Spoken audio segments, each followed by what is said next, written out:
Mr. Martinez, Hello. what's up, brother? How you doing? Good man. Let me switch to my headset.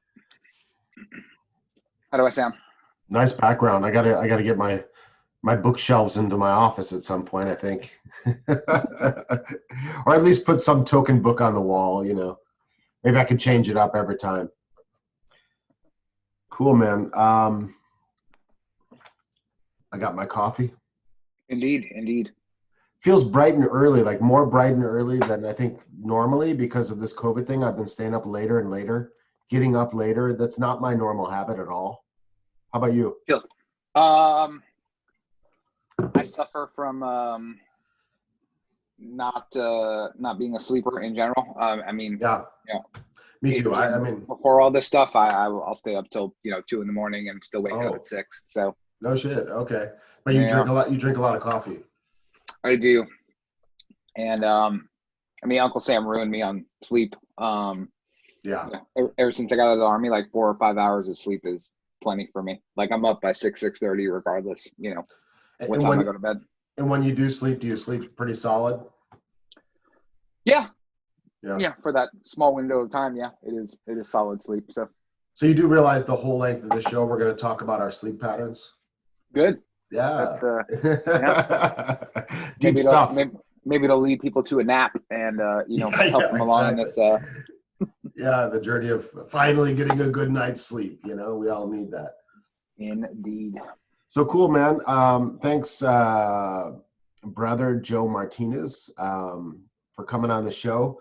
Um, for those that don't know, this is a new show that I started just recently called Just Masons. And I thought maybe it would be good to give a background of the show concept on this show because we just sort of started experimentally and now the show's sort of getting a little bit of traction. So I want to maybe say a little bit about what this show is.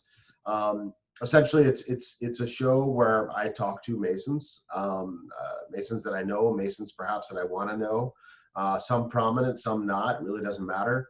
And we discuss concepts or topics sort of relevant to Masonry in some way. But I think the primary focus, really, for me, because it's my interest, is on the esoteric side of Masonry and the esoteric aspects.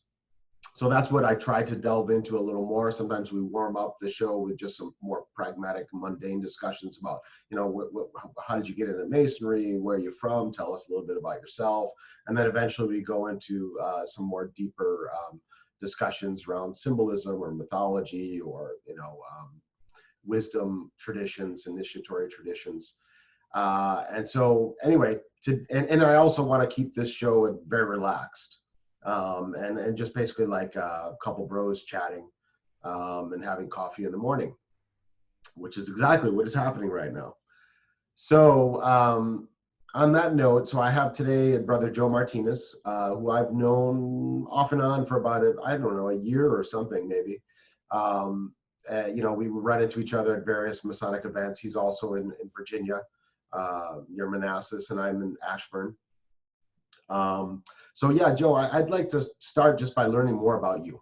I've never really asked you details about you and your life, where you came from, and so a little bit about your background as Joe Martinez, and then also how you got into Freemasonry, sort of that journey. And feel free to take your time and say what you want to say. Sure. Well, that was a big question. So I'll try to unpack it as much as possible. So Sure. yeah, my name is Joe Martinez. And what was the first one? A little bit about yourself. Oh, okay. Well, I'm Yeah. a Pisces, and so now we hit on the astrology and stuff. Yes. So grew up in New York. I'm a native New Yorker, but I've been living down in the DC metro area for about 17 years now. Mm-hmm. Have been married since 2002 to my wife Barbara. Have 3 kids, a daughter and 2 boys, and yep, we live in Northern Virginia. And up until about 3 weeks ago, things were all normal. Now we're all stuck in our house, Yeah. and looking at each other every day. And so right now the goal is to keep our 3 children from not killing each other. It's a good Yes. goal. Got to keep a focus on that goal. Indeed. So I know it's different everywhere you go in the country and across the world, but here in Virginia, they canceled school for the rest of the year. So, Yep. so yes, so our kids are home till at the very least June. Yeah, so it's good times. Great. And so, did you go to university? What did you study, or what's your sort of your educational background? Oh, sure. I left college first time around. I was going to college in New York, and I left halfway through to join the Army. So I was in the Army from around 99 to 2006, and there I was a counterintelligence agent. So I did counter intel and counter espionage investigations for a few years for the military. And it was during that time that I learned how to do cybercrime investigations. So when I got out of the military, I kept my focus in computer investigation, cyber investigations, computer forensics for corporate and law firm based as opposed to government. So I've been doing that ever since. A whole bunch of different aspects when it comes to, management or operations or actual investigations. That's where my career has gone ever since I got out of the military. So I guess since 2006. So I actually didn't, I went back to college after I got out of the military. Got a bachelor's in criminal justice and a master's in information security. Okay. So you kind of built on whatever knowledge base you already had, really, coming out of the military. Pretty much, yeah. Well, it was years later, yeah. Okay. And which was kind of cool and kind of weird. I mean, my kids went to my my master's graduation. It was interesting having your kids and wife there. But they got a free trip to Disney out of it, so they weren't going to say no because they had it down in Florida. So perfect. Yeah, but interesting. So now, what about the esoteric side of Joe Martinez? So how did you get into esoteric stuff, and eventually, I'm assuming that's what led you to Freemasonry. I'd love to hear that kind of brief story of how you got interested. Or maybe it's not. No, actually. So I think I've told you this story before. I consider myself a born again Mason, because I didn't really do much with the craft for a good long time. But while I was in the Army, a couple things happened. First thing that is I read the Dan Brown book, Da Vinci Code, and that spurred my interest in secret societies and things like that. And then also while I was in the military, I think it was about 2003, where I had met a couple of guys that I worked with that were Freemasons. They had Masonic rings on, and I would ask questions, and they'd answer here and there little bits of the they give me little bits of the answers, but not full blown answer it, and it piqued my curiosity. And they gave me the bumper sticker line of, well, if you're interested, go knock on a door and see what's up. So I did. I joined a lodge in Maryland that was local to me. It was near Fort Meade, where I was stationed. Okay. And so I went through the degrees there, the traditional way, catechism. Sure. When was that? 2000. I was initiated in 2003. I was passed in 2004 and raised in 2005. Okay. So yeah, and so I did the quote unquote traditional way, and so I got raised, and as soon as I got raised, there was a lot of asking for what's a good way to say it? They were asking for a lot more involvement than I felt comfortable providing. So basically, the night after I was raised, I they said, hey, we need help, in the line, and we'd like to be Tyler. And I was like, oh, you need me to tile today? And they said, no, we need you to be Tyler. I'm like, okay, well, I literally just became a member, and I'm in the Army, guys, so I can't promise I'll be here every month, because we were still busy. We're in the middle of a war at the time. And So, those were the conversations I was having for quite a few months. I would go out of town for a little bit and then come back and go to lodge. And, I always felt like I was being guilt tripped into participating, where I didn't know enough about it. And I knew I didn't have the time to commit. We had just had our first child in 2005 as well. So we were busy and I was young. And I felt like it became a burden, to go to lodge. And it got up to a point after probably about almost a year where I said, this is like becoming way too stressful of a extracurricular activity. Right. And so I stopped going. I stopped going to lodge for a very, very long time. And like completely stopped? Completely stopped. Like I did not go to lodge anymore. I was for how long was that?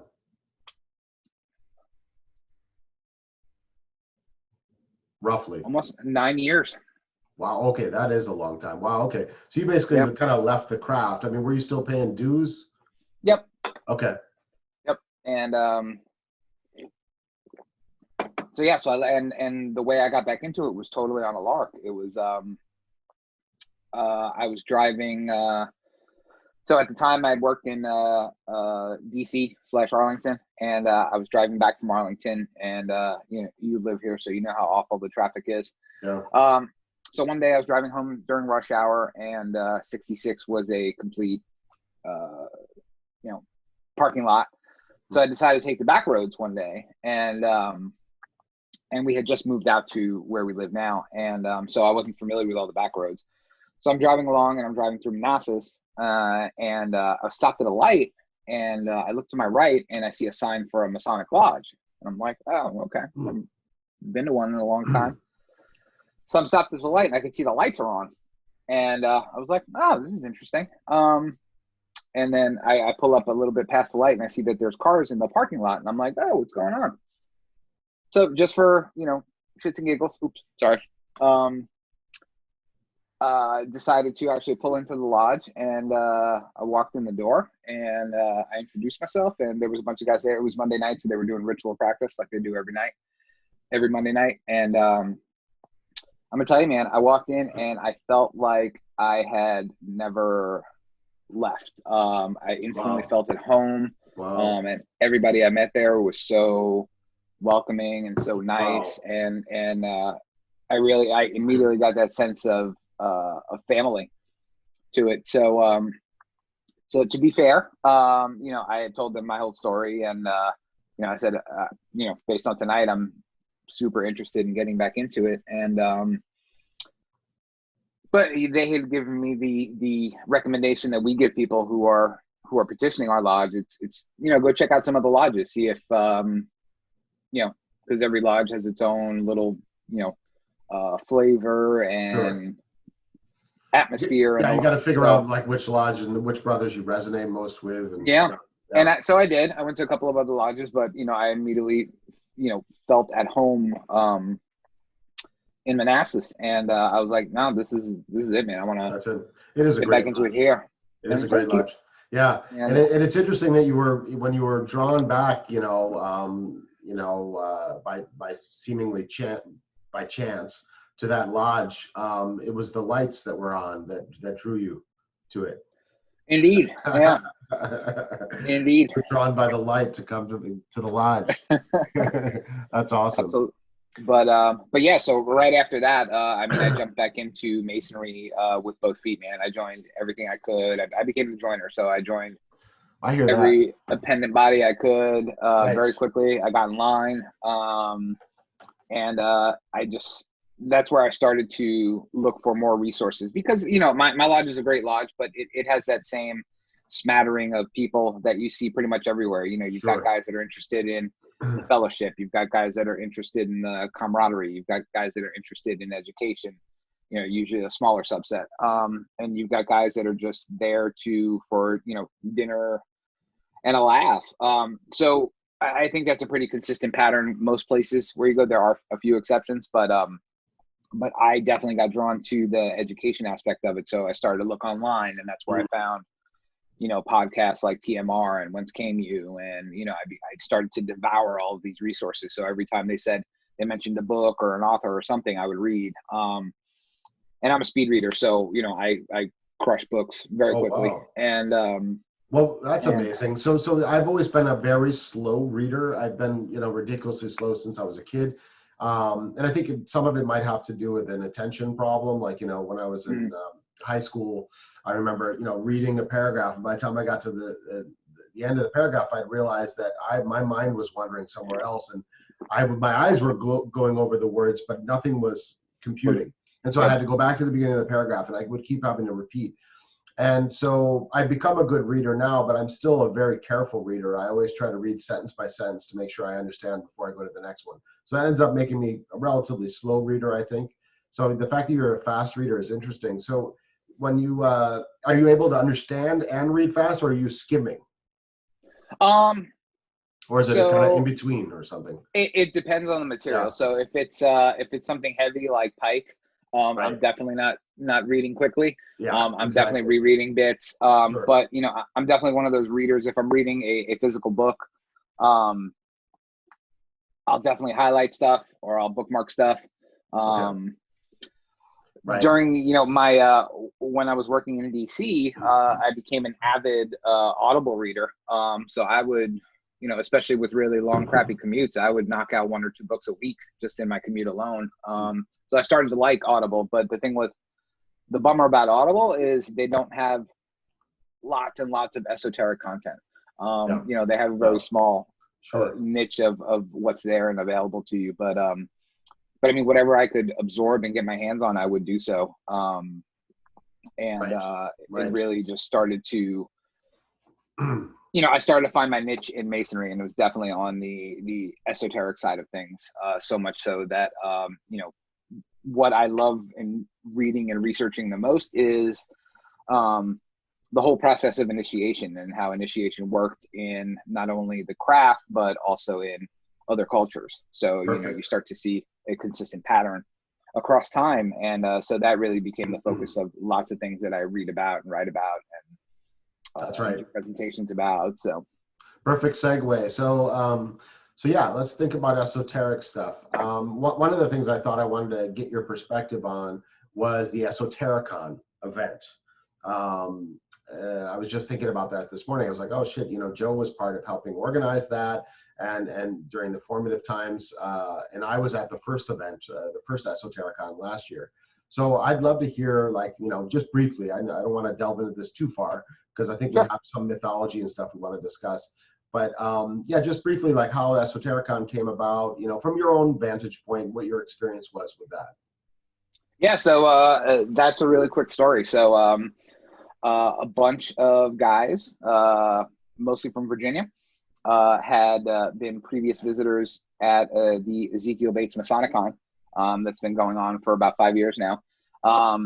We all went up and came back down, and we were like, that is an awesome experience. Like, having a conference at a lodge with a few hundred guys was an amazing experience. And, me and 3 other Virginia Masons, John Ruark and Jason Richards and Kevin Hellman, we all put our heads together and said, we could do something like this specifically for education. So the Ezekiel-based Masonicon is it caters to everybody. So you can have a presentation about, Masonry and the Underground Railroad, or Masonry and baseball, and also something on architecture and art. So it spans a lot of different content, and it's open to everybody. So they use it as a recruiting tool as well as an event for Masons. And we thought, since, and I don't want to speak for everybody, but we definitely consider ourselves the kind of Masons that were interested in education and esotericism, and we're not finding it anywhere locally. We're like, well, screw this. Let's just put an event together and focus only on esoteric education and see, throw it against the wall and see what sticks. And, the response was immediate, and it was overwhelming. We definitely we're not prepared for that first year. Contrary to people saying it went off really well, which, thank God it did. But we were not prepared for the response that we got so quickly. Holy shit, I'm really interested. Or, and we thought it was going to be a quasi-local event, but I mean, over 70% of the attendees were not local. They flew in or drove in or trained in. And it was a minority of the people that were actually local Masons. So, yeah, we were just, again, completely overwhelmed by how many people were interested in this and how far they would come to travel to get quality education. That's right. Yeah, so that first one was, we definitely consider it a success. We definitely learned a lot in that first one. The second one, we'll see how things go with COVID. Are you guys considering an online version of the second one? Hey, we may.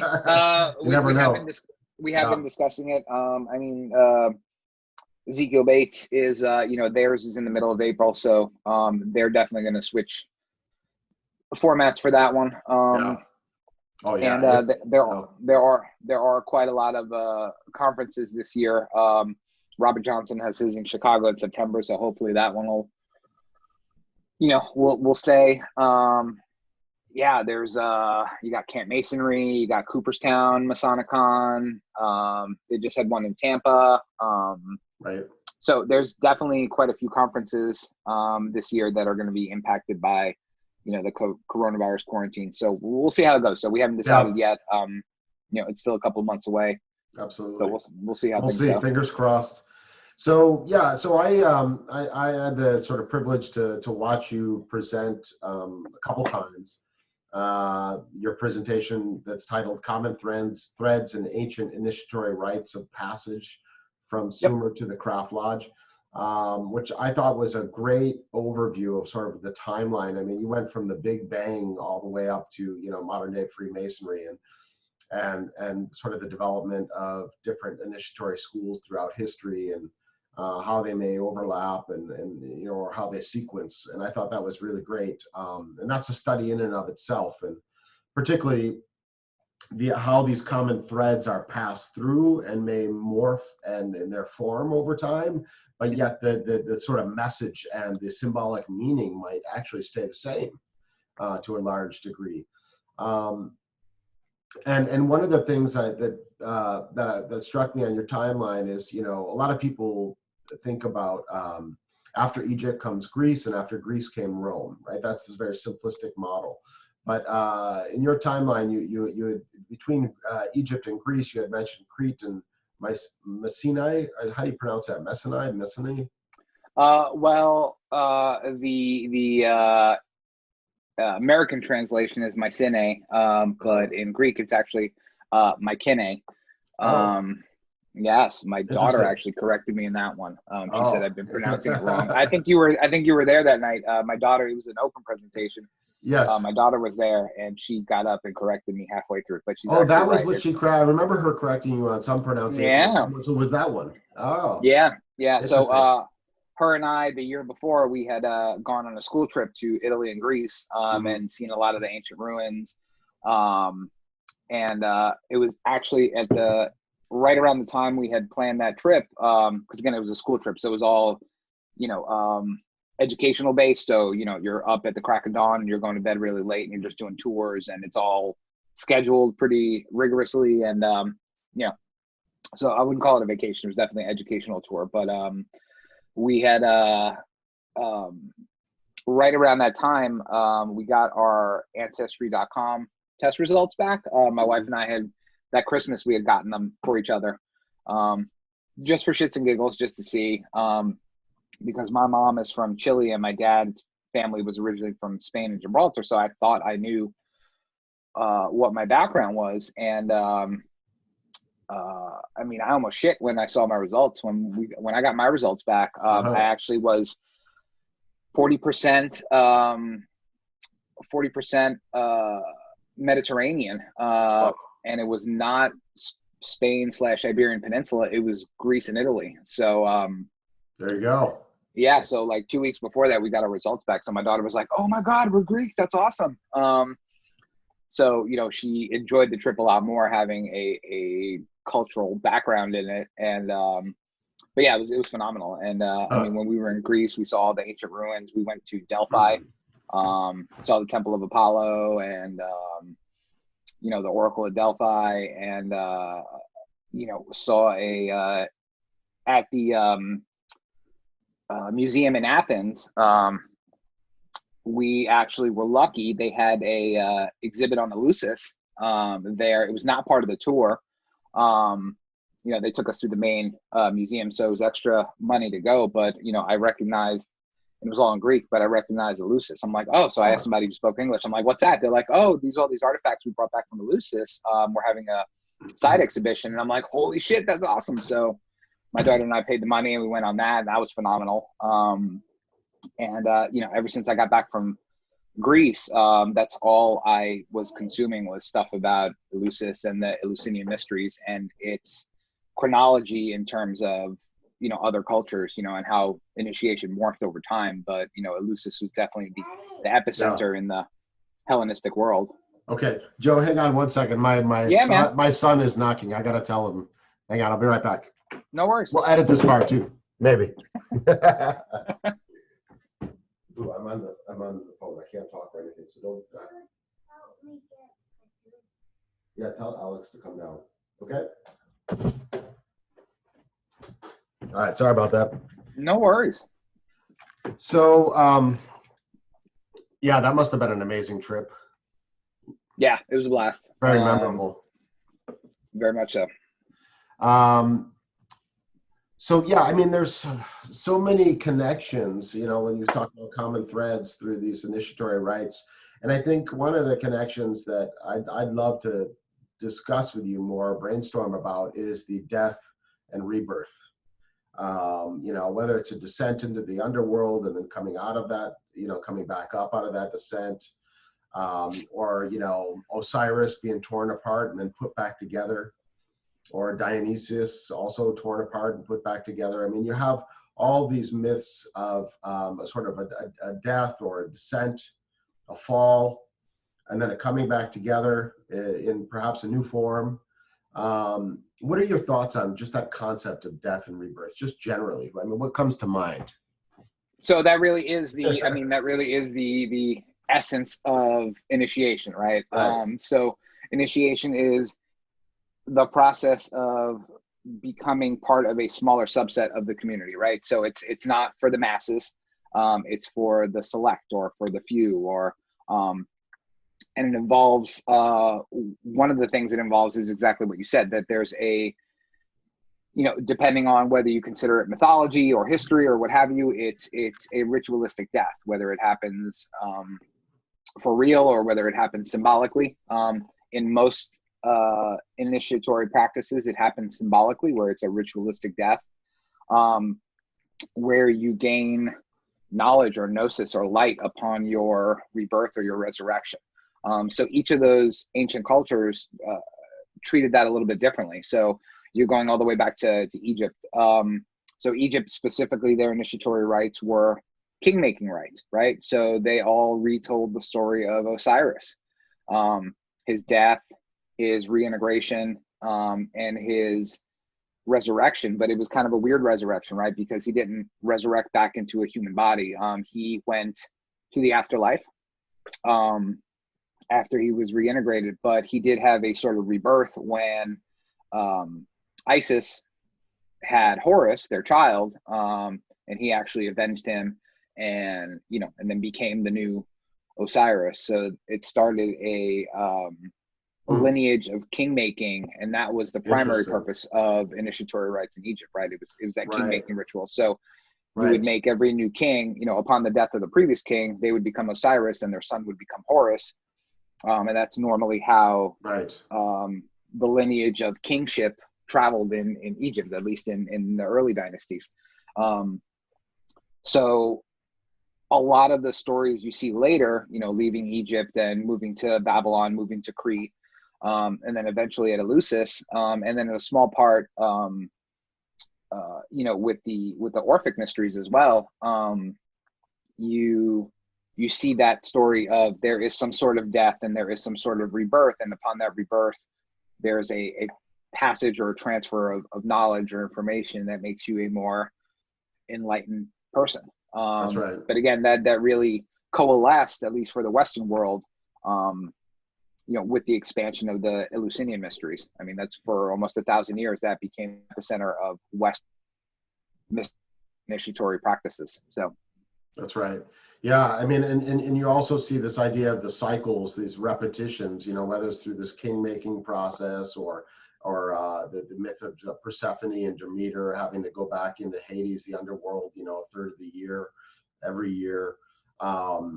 So this idea of sort of death and rebirth also can be seen in a cyclical way. Like in some sense, we have to, and this maybe even connects to the idea of reincarnation.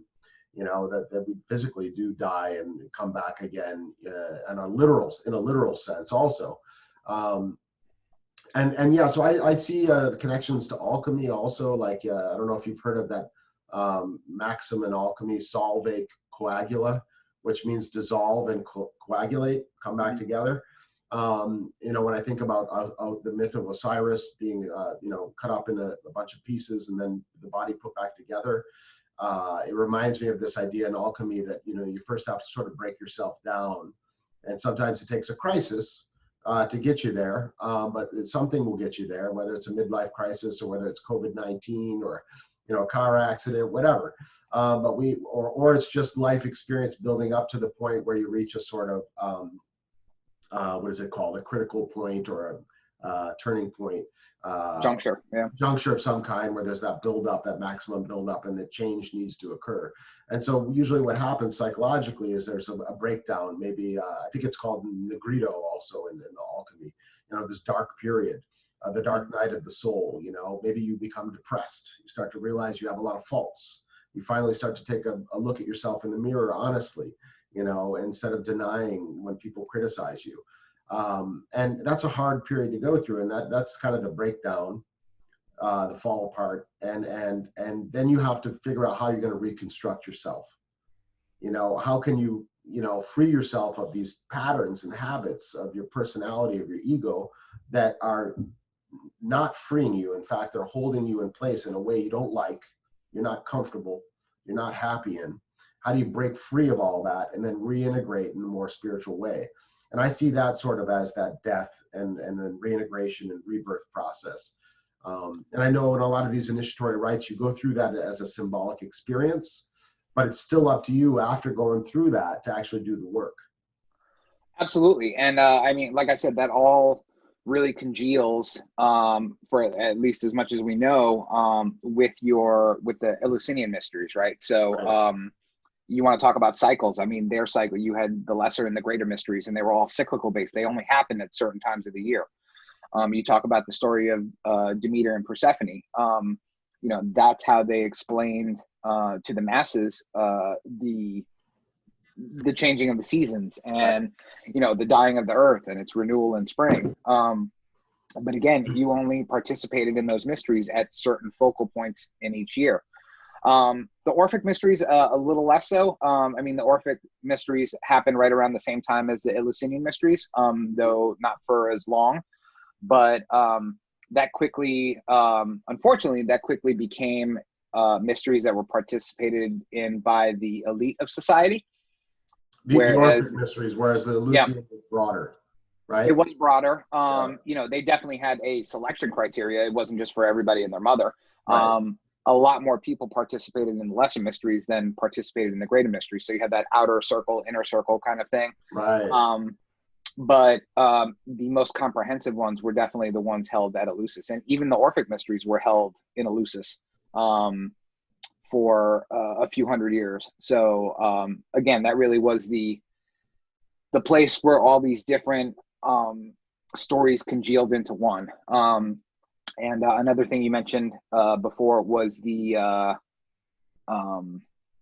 which dovetails nicely into the Orphic mysteries is the the soul, the reincarnation part. Right. So the Orphic mysteries really focus on the soul being divine and the soul being able to travel from body to body until you reach that point of eternal bliss. That a lot of Eastern cultures talk about as well.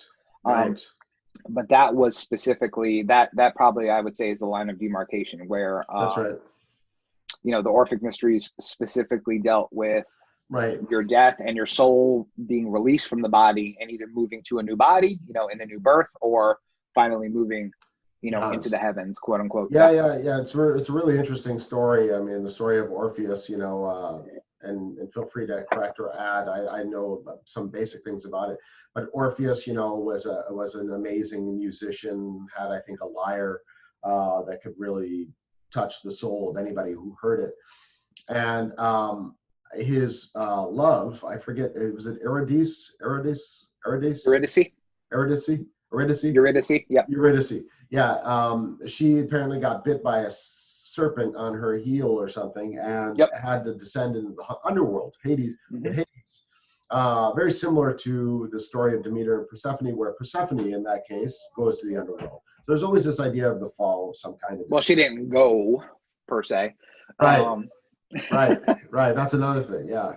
Yes. And so now we have Euripides. No, not Euripides. What's her name? Eurydice. Eurydice. Thank you. It goes into the underworld, descends into the underworld, and then now Orpheus is trying to get her out of the underworld. And when he finally is able to take her out, it's under the agreement that he would not look back when she's following him out of the underworld back into the earthly realm, I guess, or which is kind of like a better place, basically, almost like a more paradise-like earth, more like the Garden of Eden, I would say.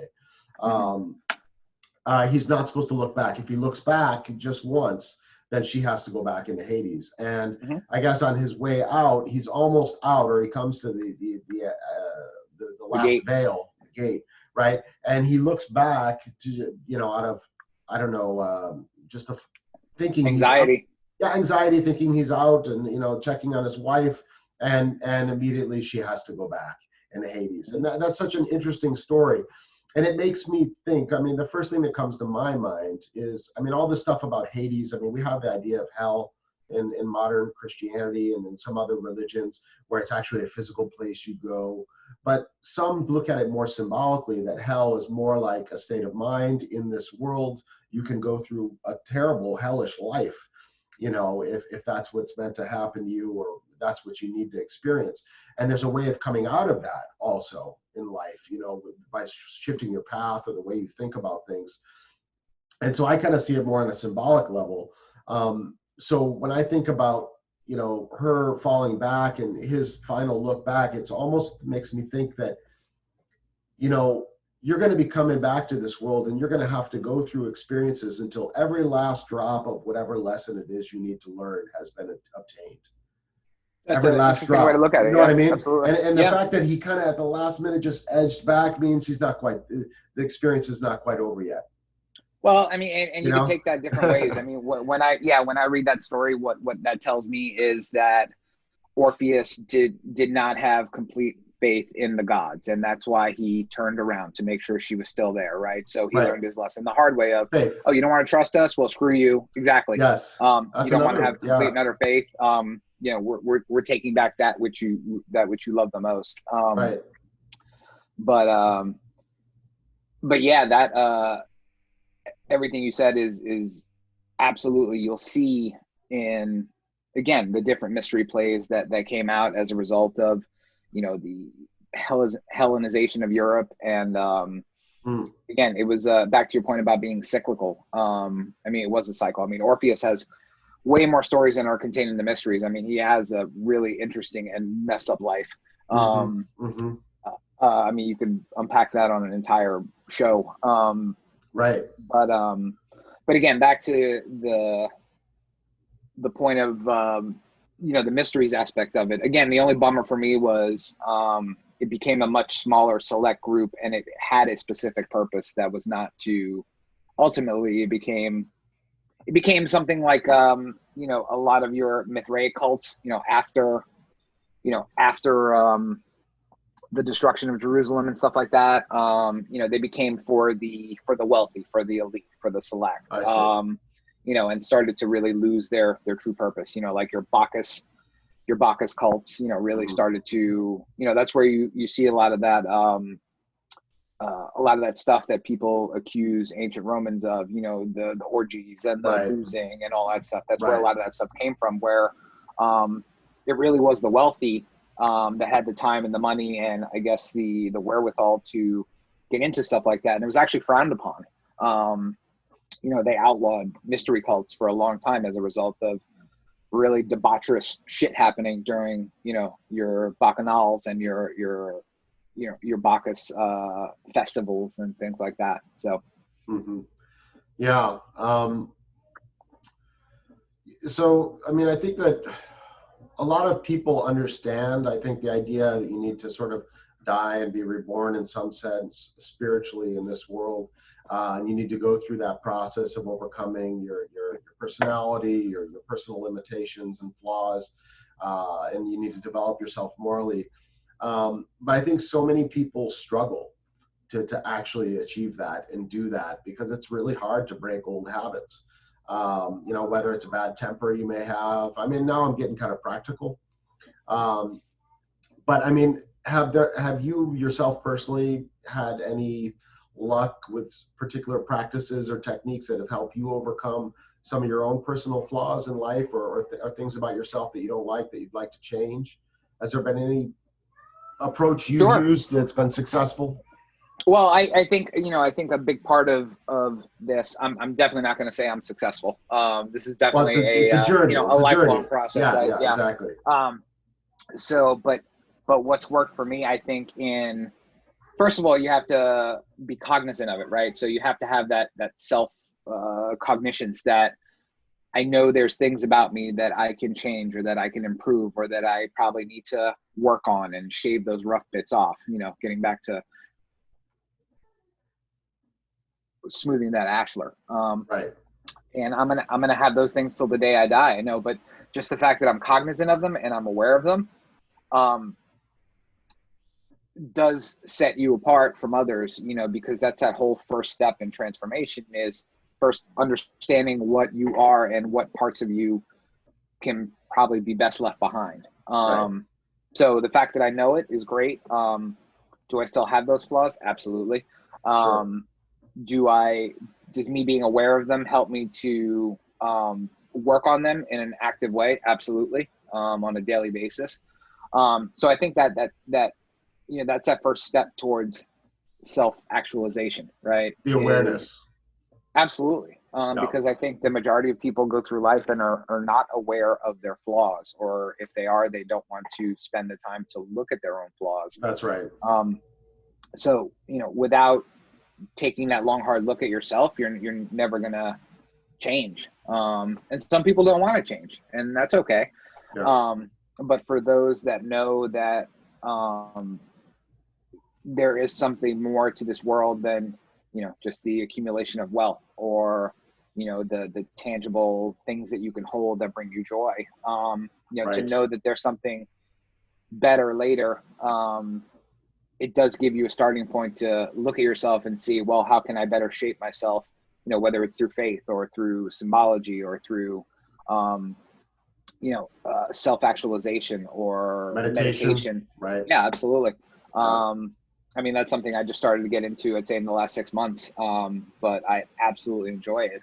I enjoy that, letting go of things and just making that blank slate and seeing what pops up. I truly find that interesting. And it definitely has helped me. But, just to go back to where I started, I'm definitely not a success. I know I have a lot more of a journey to go, hopefully. All of us, definitely. Yeah, it's not easy. It's definitely not easy, and it takes a lot of willpower and a desire to change. And time. You have to make time for it. You know what I mean? So. Yeah. So that makes me think about this period we're in right now with this COVID-19, the coronavirus, and that it's forcing us all to go inward, both literally and metaphorically, I think. We have to stay in our houses. Everything's about staying in. Stay in. They have to stay the F home and everything. Hashtag. I mean, home. Where's home? It makes you think about a lot of things. So, and I find for myself, this has been a very creative period.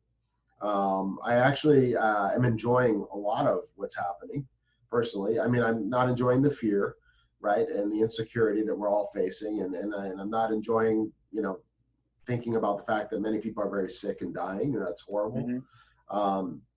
but there are aspects about it that are positive. I do like the fact that I'm stuck with my family, even though that's hard sometimes. It's given me a chance to get to know my boys better because they've always been distracted or out doing things with their friends. Now they're home more often, so they're forced to talk to daddy, good or bad. And we're cooking more sometimes. I'm spending more time on online communications. And I'm just rethinking a lot of things. I got back into some music that I used to drum. I play African drums, djembe, and I basically stopped playing for the last 4 years. And because of COVID, now I've started drumming again in my basement. It's amazing. No, that's fantastic. And I know, I know. To your point, it's no, I can honestly say this is probably the most times I've had dinner with my family, these last 2 weeks than I have probably in about 10 years. And, seeing my kids every day, as much as they want to kill each other. Right. I have two boys that are a couple of years apart. So they're at each other's throats constantly. Yeah. My daughter, she's going to be 15 and, she's old enough where she can break away from the boys, and do her solitary teenage thing. But yeah, this is honestly the most I've seen my children in a very long time. And I am grateful for the time. Yes. Because, things like this don't happen that often. That's right. Not even in a lot of people's lifetimes. So I think that, as shitty as it is, and, as weird of a time as it is, I think that's exactly how we've looked at it, is a time to, stay home and center yourself and, make up that time that you haven't had to do the things that you haven't been able to do. So yeah, exactly. And then I think that, everything's being impacted by this, obviously, our economy, people's livelihoods, people's worldviews, you name it. And, I think there's also, to be honest, I think there's going to be some people that are going to have some mental problems during this period. I was talking to my wife and my mom about that recently. I'm like, Jesus, I think that a lot of, particularly Americans, are, ones that haven't traveled and maybe don't have a lot of broader experiences. It's going to freak them out to the point where some of them might have like kind of mental breakdowns. So there's a lot of change happening, a tremendous amount of change. And I think also there's change happening within the realm of Masonry, obviously, because we used to do a lot of things together physically. We used to go to lodge, we used to go to different lodges, we'd go to meetings in different locations, go see presentations, go to dinners, whatever. And now all that has stopped. Now it's become an online thing. And so I'd love to hear your thoughts on, do you think that there's a revolution or a renaissance occurring within Masonry through online education and fellowship? And maybe you can go in there and talk about refracted light and some of the stuff that's happening also. And just warning you, my wife needs the office in about 4 minutes, so she just gave me a 5-minute warning. So this will be the last thing we talk about. This is perfect. Yeah, absolutely. But to your point, I mean, my just a little segue. My wife actually runs prayer groups almost every day on Zoom, since our church can't meet anymore. And she's a minister at our church, and but that's been amazing for people that go to church with her. Having a portal every day to go have a prayer group or a discussion group and just stay connected and stuff, because it is hard for a lot of people. But back to your question, I think we were in the midst of a Masonic Renaissance anyway before this all started. Education and the esoteric aspects of the craft. The Esotericon is an example of that.